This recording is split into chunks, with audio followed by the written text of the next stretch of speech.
Okey, kita sambung lagi kita punya pengajaran PDPR, pembelajaran di rumah. Okey, bersama Cikgu Ibnu Sina. Okey, baiklah. Pada kali ini kita sambung lagi tajuk yang sama pada unit 8 iaitu sikap nilai murni adil. Okey, mari sama-sama dengan Cikgu kita baca dan hayati apa dialog yang diberikan ini. Okey. Okey, cikgu beri 8 keping coklat. Setiap orang dapat 2 keping coklat. Okey, dan yang kedua, itu cara yang adil. Yang seorang-seorang lagi, terima kasih kerana bersikap adil. Kawannya yang last sekali, kalau begitu, semua orang akan gembira. Okey, dapat dekat sini tak? Gembira, adil. Jadinya cikgu suka cikgu untuk kembalikan semula ingatan kamu semua tentang definisi adil, iaitu adil ni sikap tidak memihak ataupun sama rata. Okey, tidak ada lebih dan tidak ada yang kurang, tidak ada pilih kasih dan sebagainya lah. Itu definisi adil. Okey, mari berlakon. Okey, cikgu nak awak semua hayati lagi dialog ini keluarga daripada kumpulan Arnab. Okey, sekarang ni kita baca dulu ya. Okey, kita nak baca mana? Anak-anak. Okey, mari tengok dekat sini. Anak-anak mari makan. Anak-anak mari makan. Lepas tu kemudian yang ini pula saya tak dapat. Tak dapat. Yang ni tak dapat. Okey. Kemudian yang Arnab coklat ni, biar abang bahagikan lobak ini sama banyak. Ni abang dia ni adik yang warna oranye ni. Okey, sekarang baru adil. Sekarang baru adil. Kemudian terima kasih abang.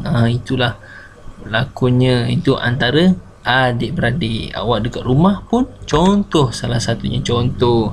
Okey, terangkan cara bagaimana Arnab ini bertindak adil. Okey, adil ni sebab dia melalui adanya dia bahagi sama rata sama adik-beradiknya supaya semua sekali happy, gembira dapat makan semua lobak.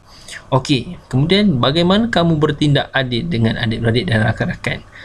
Cara dia dengan membahagi sama rata, sama adil, sama banyak, tidak pilih kasih.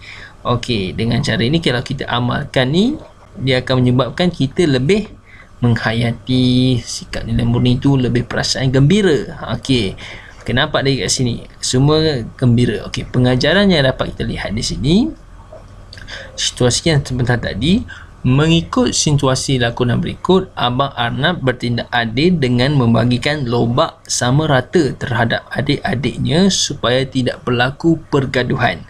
Okey, maksudnya yang kita mengamalkan sikap nilai murni ini, maka sikap itu dapat membentuk diri itu lebih menghargai sesama manusia dan mengelak pergaduhan. Disitulah lahirnya lah ikatan silaturahim. Maksudnya itu menyebabkan kita adil bersatu teguh. Okey, kemudian mari bercerita lagi.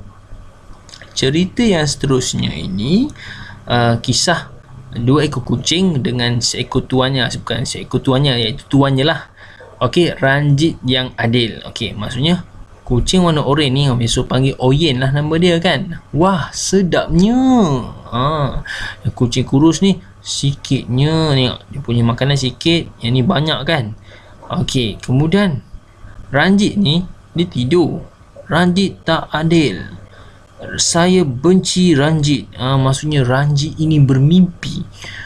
Sebabnya kucing dia ni cakap, spanduk, tak adil, Ranjit tak adil. Saya benci Ranjit. Macam tu. Kemudian keesokan harinya, dah insaf lah, maksudnya dah buat perubahan. Maksudnya ini baru adil kucing yang kecil ni. Maksudnya Ranjit ni bagi makan, tengok jumlah kuantitinya, saiznya makanan semua sama, 2 ekor. Jadinya nyatakan sikap Ranjit yang dapat kamu contohi. Maksudnya kita dapat contohi sikap dia membagi makanan kepada kucing. Itu merupakan 2 ekor kucing. Bagi sama banyak mengikut keadaannya lah. Kemudian pengajaran yang kita dapat lihat di sini ialah mengikut situasi cerita berikut, pada mulanya Ranjit bersikap tidak adil terhadapnya kucing-kucingnya dengan memberi makanan yang tidak sama banyak. Tidak sama banyak.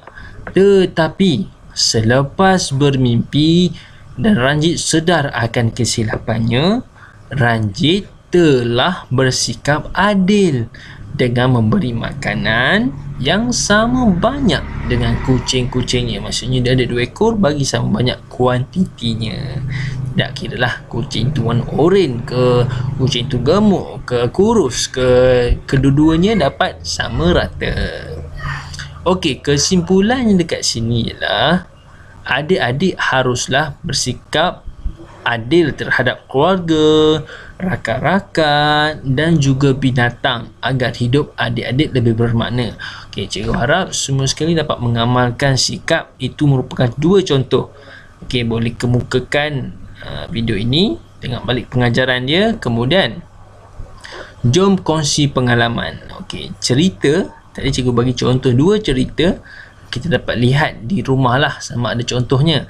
Okey, kat sini bercerita contoh pengalaman bersikap adil dalam perlakuan seharian selama 30 saat sehingga 1 minit.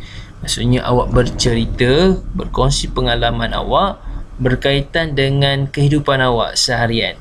Sama ada di sekolah ke, dulu di rumah, bersama adik-adik, bersama ibu bapa, bersama haiwan, tumbuh-tumbuhan, semua boleh. Asalkan ada maksud adilnya dapat dilihat. Okey, selamat. Okey, menjawab, menyelesaikan tugasan ini.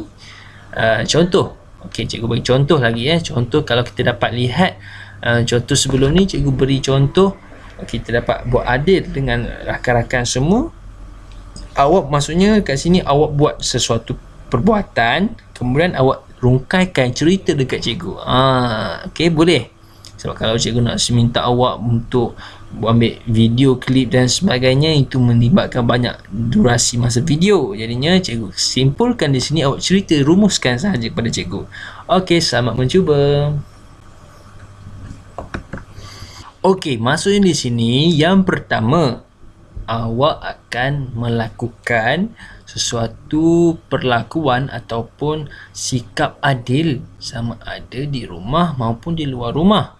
Contohnya, okey, memberi makanan kepada kucing sama banyak, sama adil. Kemudian contoh lagi, menyiram pokok. Menyiram pokok, so ada pokok, kawasan ada pokok, ada menyiram semua pokok dengan kuantiti yang sama. Itu antara salah satunya awak bersikap adil. Okey, kemudian apa lagi? Membiarkan, tidak mengurung, tidak mendera kucing. Maksudnya membebaskan kucing pergi, itu menyebabkan perbuatan. Okey, contoh, beberapa contoh boleh nyatakan. Yang kedua, tugasan awak untuk membuat video 30 saat hingga 1 minit. Maksudnya dalam lingkungan tersebut. Atas pada 1 minit pun, atas pada 30 saat pun boleh. Ataupun awak okey cikgu, tak ada data internet dan sebagainya, okey, masih boleh buat dalam masa 15 saat bercerita pun boleh dalam bentuk video. Okey, kalau tak boleh juga dalam video, boleh voice dengan dalam cikgu lah, dalam grup. Okey, terima kasih.